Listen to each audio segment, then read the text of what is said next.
भारताची पहिली DNA आधारित हत्तीची जनगणना।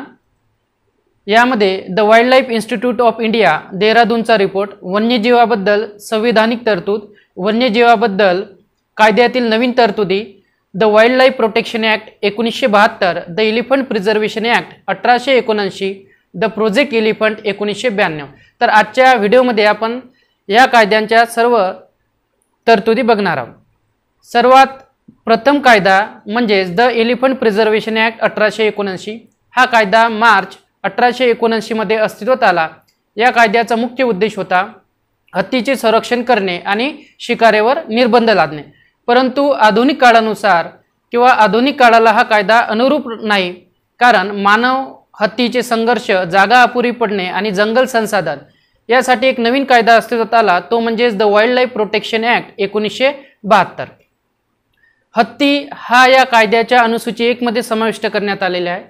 सेक्शन 9 मध्ये शिकारीवर निर्बंध लादणे, सेक्शन 40(2) मध्ये बंदिस्त पाळीव प्राण्यांचे अधिग्रहण करणे, हस्तांतरण करणे हे मुख्य वन अधिकारी यांच्या परवानगीशिवाय होणार नाही। त्याच्यानंतर सेक्शन 43(1) मध्ये अवैधरित्या पाळणे, प्राण्यांचे हस्तांतरण करणे हे बंदिस्त करण्यात आलेले आहे। आणि एक शेवटचं सेक्शन म्हणजे सेक्शन 48(b). या सेक्शनमध्ये अनुसूची 1 मध्ये जेवढे काही वन्य प्राणी दिलेले आहे त्या वन्य प्राण्यांना बंदिस्त करणे, पाळणे, त्यांची विक्री करणे, त्यांची देवाणघेवाण करणे, त्यांची वाहतूक करणे, त्यांचे हस्तांतरण करणे हे बंदिस्त करण्यात आलेले आहे। प्रोजेक्ट एलिफंट 1992 हा केंद्र सरकारचा कार्यक्रम आहे। या कार्यक्रमाचा मुख्य उद्देश होता हत्तीचे संरक्षण करणे, निवासस्थानाचे संरक्षण करणे, कॉरिडॉर, त्याच्यानंतर मानव हत्ती संघर्ष कमी करणे। वन्यजीवाबद्दल संविधानिक तरतूद। संविधानातील कलम 48(a) मध्ये वन्यजीव आणि पर्यावरणाचे संरक्षण दिलेले आहे। प्रत्येक राज्याने पर्यावरणाचे, जंगलाचे आणि वन्य प्राण्यांचे संरक्षण करणे आवश्यक आहे, हे राज्य धोरणाच्या निर्देशक तत्वामध्ये दिलेले आहे। त्यानंतर संविधानातील कलम 51(a)(g) मध्ये नागरिकांचे मूलभूत हक्क दिलेले आहे। प्रत्येक नागरिकाने प्राण्यांचे संरक्षण करणे, पर्यावरणाचे संरक्षण करणे, प्राण्यांबद्दल करुणा बाळगणे हे या कलमाअंतर्गत सांगितलेले आहे। यानंतर संविधानातील अनुसूची 7 मध्ये विषय क्रमांक 14 मध्ये वन्य प्राणी आणि पक्ष्यांचे संरक्षण दिलेले आहे। हा विषय आधी राज्य सरकारचा होता, परंतु 42वी घटना दुरुस्ती 1976 मध्ये झाली आणि वन्य प्राण्यांचे संरक्षण करणे आणि पक्ष्यांचे संरक्षण करणे हा राज्य सूचीतून काढून हा विषय समवर्ती सूचीमध्ये विषय क्रमांक 17(b) मध्ये टाकण्यात आला। कायद्यातील काही नवीन सुधारणा। 2014 मध्ये एक केस झाली होती, ॲनिमल वेलफेअर बोर्ड वर्सेस नागाराजा। या केस अंतर्गत प्राण्यांना सुद्धा मूलभूत हक्क आहे असे सांगण्यात आले होते आणि संविधानातील कलम 21 हे काही प्रमाणात प्राण्यांच्या कल्याणाशी संबंधित आहे। The central for environmental law 2013 हा एक न्यायालयीन निर्णय आहे आणि या निर्णयानुसार हत्तीला 2013 पासून राष्ट्रीय प्राणी म्हणून घोषित करण्यात आले होते। Wild life protection amendment bill 2022 हत्तीशी संबंधित असणारे हे बिल।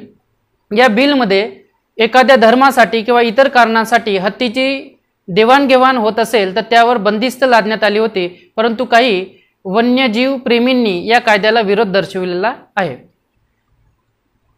DNA आधारित हत्तीची जनगणना आणि भारतातील ही पहिली DNA आधारित हत्तीची जनगणना आहे। ही एक वैज्ञानिक पद्धत आहे आणि या पद्धतीमध्ये हत्तीच्या उपस्थितीशिवाय DNA वरून हत्तीची संख्या, त्यांच्या हालचाली आणि त्यांच्या प्रजातीवर लक्ष ठेवता येते। या पद्धतीमध्ये हत्तीचे मल, केस आणि उतक यामध्ये DNA असतो। हा नमुना गोळा केल्यानंतर लॅबोरेटरीजमध्ये या नमुन्यामधून DNA वेगळा केला जातो। DNA आधारित हत्तीची जनगणना हा अहवाल 15 ऑक्टोबर 2025 ला प्रसिद्ध झाला। या अहवालाचे शीर्षक होते the status of elephant in India. The mark recapture मेथडचा वापर करून हत्तीची संख्या ठरवण्यात आली आणि सर्वेक्षणासाठी हत्तीची संख्या ही एकूण 4 भागामध्ये विभाजित करण्यात आली। पहिला भाग म्हणजे पश्चिम घाट, दुसरा भाग ईशान्य प्लस ब्रह्मपुत्रा नदीचा भाग, तिसरा भाग शिवाडिक टेकड्या प्लस गंगेचं मैदान आणि चौथा भाग म्हणजे मध्य भारत आणि पूर्व घाट। तर सर्वाधिक हत्तीची नोंदणी ही पश्चिम घाटामध्ये झाली 11,934. 2 नंबरवरती आहे ईशान्य प्लस ब्रह्मपुत्रा नदीचा भाग, या भागामध्ये टोटल 6,559 हत्तीची नोंदणी झाली. आणि तिसऱ्या नंबरवरती आहे शिवाळी टेकड्या प्लस गंगेचं मैदान, या भागामध्ये टोटल 2,062 हत्तीची नोंदणी झाली. आता राज्यनिहाय वितरण, तर 1 नंबरवरती कर्नाटक, 2 नंबरवरती आहे आसाम आणि 3 नंबरवरती आहे तमिळनाडू. तर टोटल कर्नाटकमध्ये 6,013 इतकी हत्तीची नोंदणी झाली आणि 2 नंबरवरती आहे आसाममध्ये टोटल 4,159 हत्तीची नोंदणी झाली.